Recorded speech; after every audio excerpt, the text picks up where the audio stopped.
Good morning mga kamigo. Ay nako, malas tayo ngayon mga kamigo. Nasa bahay na tayo nakalimutan pa yung susi. Kaya bumalik ako.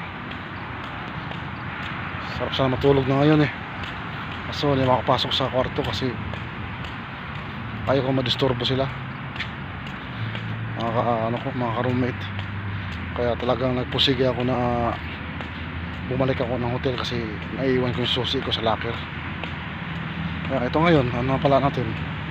Pero okay lang, charge to experience. Sabagay, di off natin mamaya. Wala problema, tutulog tayo. Dito tayo maglalakad sa park. So walang katao-tao, pero may ilaw.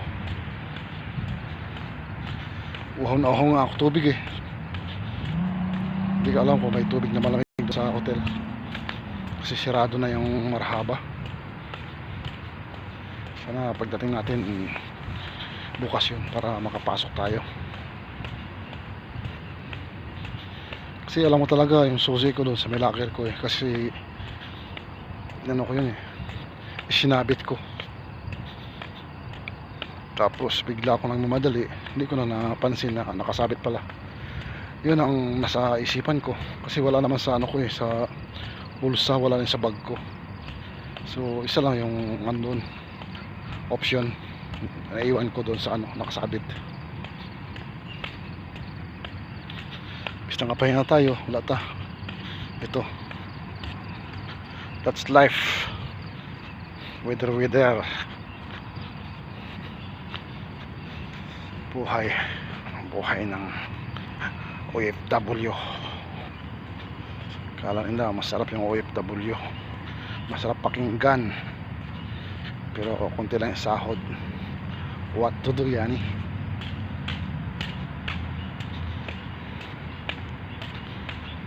So tayo, malapit na tayo. Mga 5 minutes na lang. Sa tayo? Nasa hotel na tayo. Tapos pahinga konti. Ang oras alas 3:15 ang bus. Sakay tayo ng bus alas 3:15. Tapos baba tayo. Tapos lalakarin na ulit natin.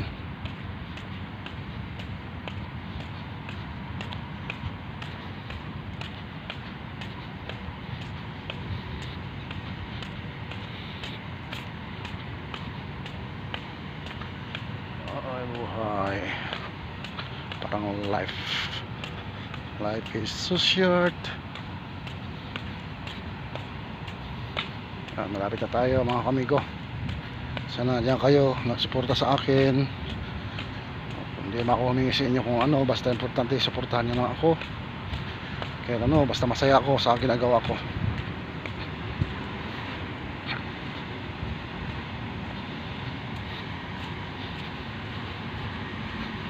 Yan, narito tayo sa awa ng Diyos.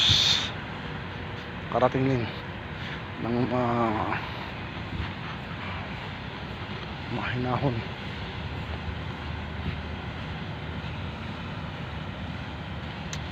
Yan, St. Regis. Pinayotihad. Yan. Meow. Meow. Meow.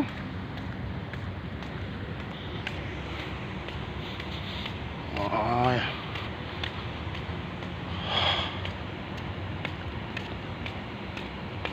Life is so short.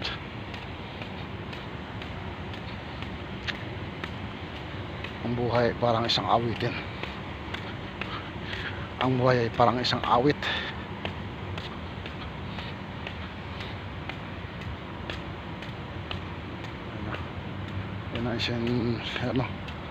Lapit na tayo amigo. So salamat sa lahat na suporta. Please like and subscribe.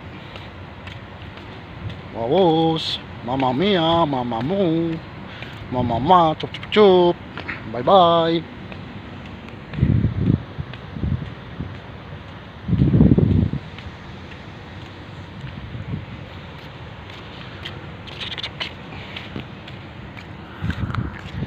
Yan ang Radisson. Yan ang Adnoc. Tsaka yung St. Regis Yun ang ano, Etihad Tower. So hindi na ako magtatagal sa inyo mga amigo. Bye bye.